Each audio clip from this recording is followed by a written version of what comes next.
En el norte de La Pampa, arqueólogos de la Universidad de Buenos Aires están trabajando desde el año 2011 para desenterrar los vestigios de lo que fue Mariano Miró, un pueblo perdido que quedó sepultado en un campo particular.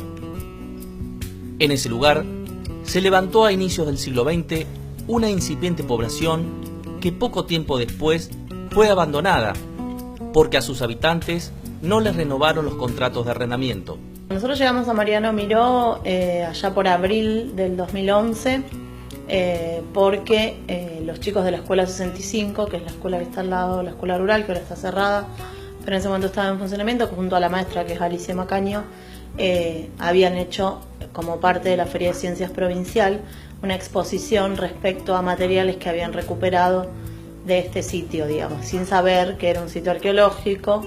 Ellos habían levantado materiales de grés, de vidrio, de loza, y entonces con eso habían hecho una exposición respecto a la arqueología, digamos. Entonces la Subsecretaría de Cultura y el Departamento de Estudios Culturales toma conocimiento de esta situación, que son los que regulan, digamos, todo el trabajo arqueológico en la provincia, y nos avisa. Nosotros eventualmente estábamos en la zona en ese momento, así que parte del equipo, yo no fui en esa oportunidad, van a ver qué era este sitio Mariano Miró, ven la colección que había en la escuela de casi 8.000 objetos y bueno, hacen una primera aproximación al sitio.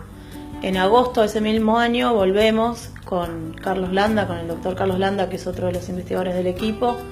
Volvemos los dos a hacer un primer relevamiento topográfico del lugar, determinar si efectivamente es un sitio arqueológico, qué extensión tiene, etcétera, y empezamos ya a hacer todo un trabajo de recopilación bibliográfica y documental respecto a qué fue o qué es Mariano Miró.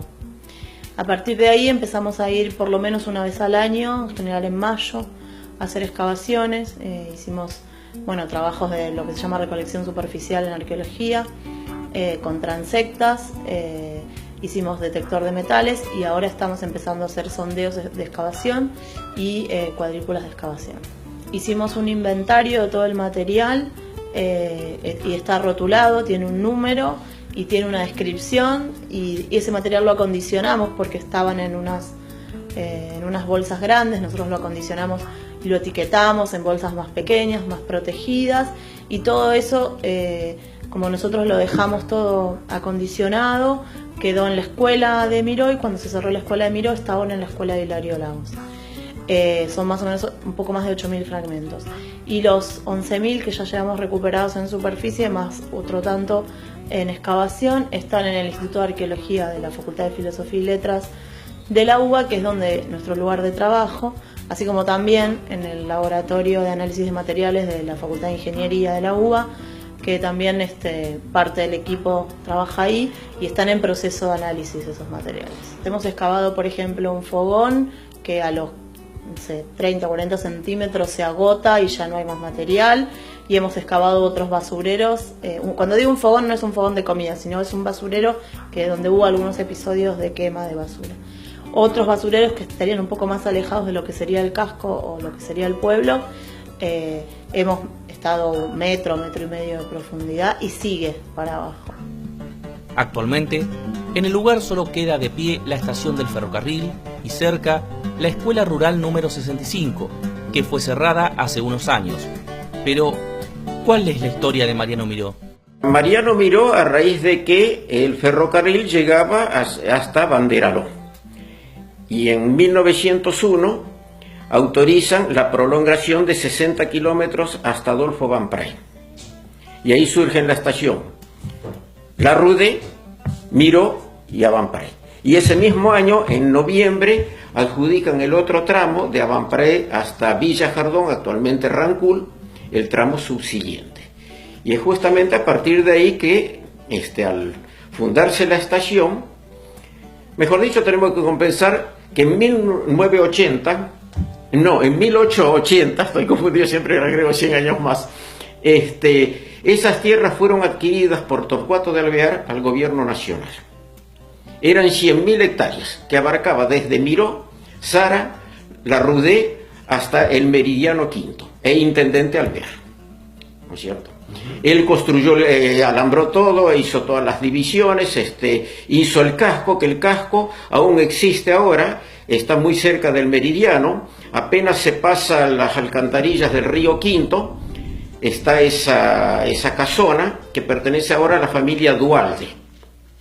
Ahí era donde él venía y residía cuando venía de Buenos Aires a este lugar, porque él fue uno de los iniciadores y fundadores de Intendente Alvear también, ¿no es cierto? Así que al fallecer él y la señora Elvira de Pacheco, eso pasa a sucesión y 25.553 hectáreas. Acá de Miró las hereda la hija Carmen. Ella estaba casada con un francés, el conde Güedre, y residía en París, Francia. Así que estas tierras prácticamente ni las conocía. Y fue a partir de ahí, a partir de enero de 1902, que se empezaron a arraigar un núcleo urbano de almacenes de ramos generales, carnicería, panadería, zapatería, fondas. Luego, en 1904 ya se agregó el destacamento de policía. En 1908, el Ministerio de Educación de la Nación crea 9 escuelas en La Pampa, y entre ellas una, la de Mariano Miró, con el número 57. Mariano Miró fue uno de los que integró el primer tramo de ferrocarriles que se iniciaron en Buenos Aires, el que partía lo que es actualmente el Teatro Colón hasta Flores.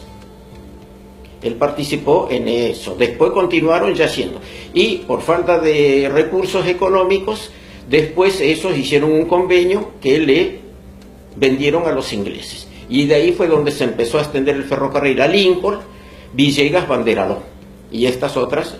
Y la otra línea que digamos a Trenquelauquen, en Santa Rosa, las otras zonas de allá, ¿no es cierto? Sí, fue una de las familias patricias, un hacendado de mucha prestancia, y además hizo varias obras de beneficencia en Buenos Aires. Incluso la mansión que ellos tenían fue demolida después, es donde está ahora la Plaza Lavalle. Y la historia dice que cuando se hizo la Plaza Lavalle, daba justamente frente a la mansión. Entonces la madre de Miró mandó a tapialar las ventanas y puertas que daban hacia la plaza. ¿Por qué? Porque Miró era familiar, la madre era de los Dorrego, hermana de Manuel Dorrego, el que fue fusilado justamente por el general Lavalle. Y posteriormente, ya cuando desaparece esta familia, esa mansión se demuele y se amplió la Plaza Lavalle en toda su extensión como es ahora. En la primera década del siglo XX, la localidad comenzó a ser poblada mientras los campos producían, llegando a sumar más de 400 habitantes. Tuvo un auge muy importante, porque te imaginas que en 3 años, de 1902 a 1905, en el censo de ese año, registró 482 habitantes entre planta urbana y la zona rural. 9 casas de comercio, figuran también 2 fábricas, que eso está un poco entre comillas. Se presume que tomaron por el censo como fábricas a la herrería carpintería, porque también fabricaban carruajes. La deben haber anexado como fábrica. Y la otra puede ser el talabartero, que hacía toda clase de aperos para distintas, tanto para la zona rural como también recados y otros enseres para los animales. Puede haber sido eso, ¿no es cierto? Y ahí, digamos, la población estable que había como localidad, y serían más o menos entre 180 a 200 personas. Todo el resto era colonia. Sí. Ahí justamente en 1907 vino mi abuelo, Luis Giorgi, él vino de Ameguino. Allá tenían otra estancia, los Alvear, y el administrador de esa estancia, un italiano, Juan Escala, era nativo del mismo pueblo de mi abuelo, y de ahí trabaron mucha amistad. Y él fue el que le aconsejó, dice, ¿por qué no te vas a La Pampa, que se ha formado un nuevo pueblo en Mariano Miró, y esas tierras ahora van a salir a la venta, para que te puedas comprar una parcela de campo? Lo mismo para el López. Lógicamente sale a la venta y compran la totalidad de eso José y Ramón Santamarina. O sea que no tuvo ni la parte de población ni los campesinos posibilidad de comprar sus tierras para afincarse definitivamente. Estuvimos en Zara, que es el primer pueblo hacia el este, y bueno, y en Hilario Lagos vamos bastante seguido, y hay una suerte de patrón o de estructura parecida, ¿no? La estación, la calle que sale de la estación hacia el sur, y las construcciones de ladrillo, digamos, que están frente a la estación. No estamos diciendo que Miró fue como es Sara hoy o que Miró fue como es Hilario Lagos hoy, pero probablemente ahí podemos ver un patrón de construcción. Entonces no sería raro pensar que así fue Miró, sobre todo porque encontramos, porque lo vemos en el plano, y sobre todo porque encontramos unos cimientos de unas paredes de 60 centímetros de ancho, digamos.